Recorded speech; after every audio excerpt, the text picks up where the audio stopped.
Hello and welcome to the Teach Music 21C podcast series. I'm Merlin Thompson.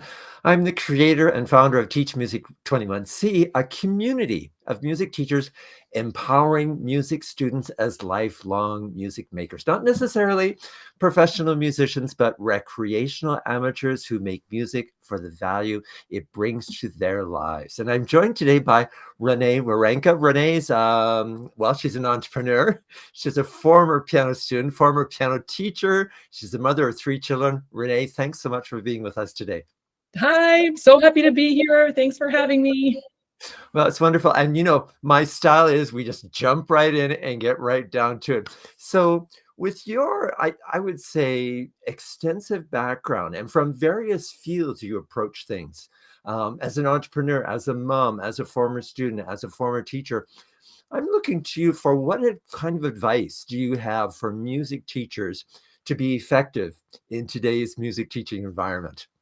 Yes, I love that question. And I love getting to explore it myself with my own kids and when I was teaching with my own students. And I just think the most important thing that we have is a goal that we have individually as teachers for our students, for the reason why we're doing this, and to know what we're really looking to do is come alongside kids and families on their journey of music education and really to support their goals. I think that's something that I've seen in my own kids a lot right now is not forcing. I mean, I as a mom and a music teacher for quite a while, I kind of forced my own goals on my kids. Sure. And that wasn't fun for them or me, but to really be able to come alongside them, get to know them, get to know what they're interested in, and to kind of come alongside and support, enrich, and nurture that moving forward. I have seen just wonderful things come out of my own kids, out of myself, and other kids that are kind of around me. I get to just kind of play around with music with them as well. And yeah. It's really exciting. And, we are really in a different era of music teaching with this idea of getting alongside the student, because for so long, music teachers, and I think parents as well, we might say, the idea was to be leading the way all the time. What are your thoughts on that? So the Yeah. difference between leading the way, or no, it's not about giving up leading the way. So we still lead the way. So that's the challenge. How do we get alongside students and yet still we have that aspect of leading the way as well? Yes. It reminds me when I taught piano for 20 years, I taught piano, and I struggled a lot when I just had a really rigid goal of what I wanted to see the kids do or where I wanted them to get, or families, and like, you need to be fitting my goal into your family.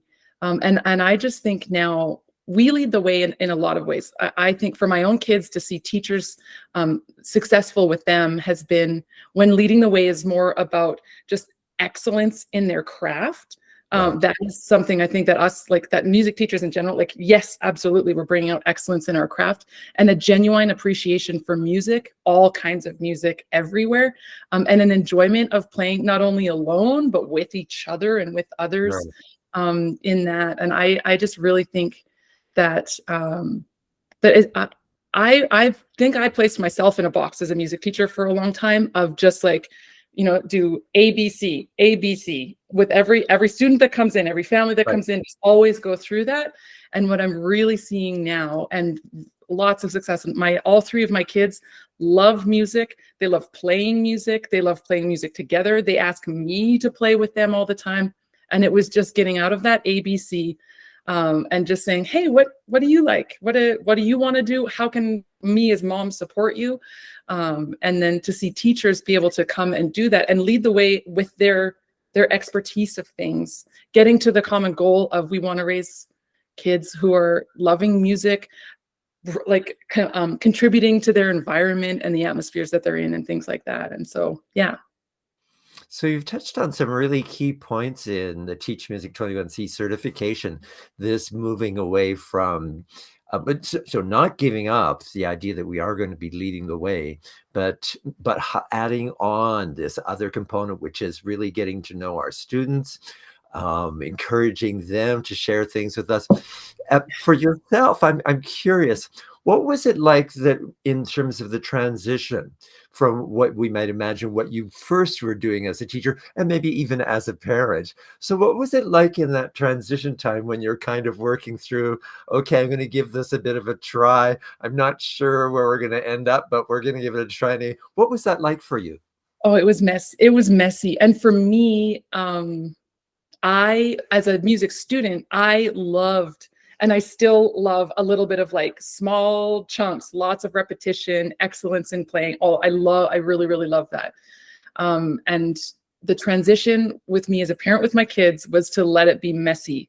Let them play around. Like my youngest daughter just sits at the piano and messes around, and I don't make sure of hand position or seat or any of that. And I really let go of a lot of, not saying that those rules are like, there's a lot of things that are important, but what for me, I realized, and we talked about years and years ago, probably 8 or 9 years ago, when I was really struggling practicing with my oldest daughter, who is now 15. And you reminded me that what is most important is our relationship, not doing this thing however many times and that. So I along the way have just realized it's messy. It sounds sometimes terrible, like what they're doing, how they're playing, what practice looked like in that time. Right. I really had to, as a parent, I had to completely let go of what that looked like. And then just kind of give them a couple little tools, like what songs do you like? What instrument would you like to play? And oh, you want to play bass? Oh, well, let's go find you a bass guitar. And oh, what kind of songs do you like? Let me show you like this, where you can find tabs or find music to be able to do that. And another thing I feel like is important for parents is just to put our kids in places where they have the opportunity to be playing music and to be doing that. Because although I loved practicing by myself and I love playing piano by myself, not all kids will be motivated by that. And my kids aren't. My kids love playing together and with others. Mm, And so to be able sure. to gather some people together and have a space that is encouraging of that. Yeah.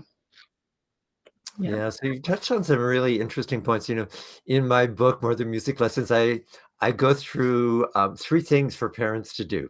One is to step in, one is to Yes. step back, and one is to let go. And every once in a while, somebody will ask me about those three things. Is it a long-term plan, or is it a short-term plan, or when do you step in, when do you step back, when do you let go? And for me, it can be minute to minute. Yeah. Like 1 minute you should be stepping in, but the next minute you might be needing to step back, and the next minute you may need to let go. And then on another term, it may be this is the year that your child is going to need you to step in more often. And that doesn't mean controlling what they're doing. It might mean having more conversations with them more often. And I think of a couple of teens, that I had many years ago, and their things were not going all that well. And I thought, well, how do I rectify this? And I came up with this idea that they would check in with their mom and dad when they were going to practice. And what happened from that was that the mom and dad then started saying, oh, would you play me blah, blah, blah. Whereas the mom and dad had been convinced that now that their kids were teenagers, they shouldn't be asking the kids to do anything. And the impact of it was that the kids kind of felt not valued in that way. So going to the piano shifted for them. So it's just really interesting to see how this idea of stepping in, stepping back, and letting go can come in cycles. And we do know when kids need to us, but you may not always anticipate when they're going to need your help. Yes. Yeah, it's good. Just recently, my daughter, she plays drums, and she was just struggling. She's like, I know I need to practice more. I don't know how, and I don't know when it's going to fit in. And I was able to step in with her at that point and just say, well, why Sure. don't we put it on the calendar a couple times? I'll have a reminder, you'll have a reminder, and I can just check in with you and see if you've done it. And just in a little bit like that, and it made a huge difference. That's it. So then she practiced a few times. Her confidence in her playing grew tons, and now she's back. Like the ball is rolling again. She's back into being motivated to practice, to play, and yeah. You mentioned, this transition from, wanting to help your kids so in really concrete ways, and you're teaching of ABC for a while. And I'm curious about, so we mentioned the transition, messy stuff showing up. How long do you think it was before you became comfortable with that messiness? Because my feeling of teaching is that the messiness never disappears. It's not like, oh, we had this messy time when we were transitioning to this new module that, Merlin Thompson was talking about, but eventually, it just disappeared entirely. Is that something that you experienced? Is the messiness still ongoing, or is it the messiness is now part of your thought process, so that we need some messiness every once in a while just to keep things going? That is so good. The messiness, it's still the same, and I have stopped being uncomfortable about it, I think, Right. in them. So that's it. They are still, it's off and on. They're working really specifically and then really openly, and all of that is still happening along there. And so I would say the messiness is still there, and I have just stopped stressing out about it. Right. Yeah. It's Yeah. part of the process, isn't it? Yeah, yeah. Yeah. And really to just keep the end goal in mind is that I want my kids to love music. I want them to play and be a part of it, and I want it to enrich their lives and the lives of people around them, and it doesn't have to look exactly how I thought it should. And it's just beautiful seeing the way that it gets to kind of transfer. In the messiness, there's new things that come up that I would have never expected. Yeah. Yeah. Yeah. So it's really marvelous, this whole process of bringing up kids, being involved in music, being involved in learning an instrument or singing, um, just the whole thing of, and being, what I keep coming back to again and again is the mindset. And it seems like we're getting more and more comfortable with this mindset that we can, as human beings, deal with uncertainty, and we can be grateful for those moments of uncertainty, because on occasion they may shed light on something that we could never have seen before. Yeah, absolutely. Yes. Yeah. And we can Well, grow. yeah, no, finish it up. Yeah, I was going to say it gives us places to grow in places and we didn't realize before. That's yeah, in my kids and in myself and in our relationship. And going through this, that uncertainty gives us just a new place to grow together towards each other. And yeah. Yeah, and I'll just touch one final time on that relationship building aspect, because it's building a relationship that creates those safe places. But for me, there's another part to that. It's the safe places for taking risks, the safe places for getting out of our comfort zone, not just a safe place where, it's the same old all the time, or controlling is the only thing that we've got going on. But we're creating safe places so that we can get out of our comfort zone and really try those things that might be just slightly beyond where our thought process has taken us before. Yeah. That's awesome. Thanks, Renee. So I'm Merlin Thompson. I've been here with Renee Werenka. She's an entrepreneur, a parent, a former teacher, a former music student. This has been part of the Teach Music 21C podcast series. Renee, thank you so much for joining in and sharing with us your thoughts on the transition to messiness and what the messiness might yield in the years to come after that. Thank you. And to everybody else, thanks so much for joining in today. We'll hope to see you again next time. Bye for now.